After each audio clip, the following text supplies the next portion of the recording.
তো তুমি আমাকে চাইলেই পাচ্ছ, তাই আমার অনুপস্থিতির মর্ম তুমি বুঝতে পারছো না।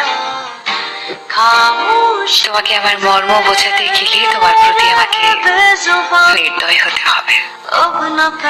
এর ফলাফল তুমি চিন্তিত হবে, ভেঙে পড়বে। আমি তা চাই না, তাই তোমাকে আমার মর্ম বোঝাতেও পারি না। তবে তোমার বোঝা উচিত, কারণ তোমাকে ভালো দেখতে চাওয়া আমার অপরাধ নয়, যার শাস্তি হিসেবে ঠিকই তুমি আমাকে অবহেলা দিচ্ছ। তুমি আমাকে অবহেলা করতেই পারো,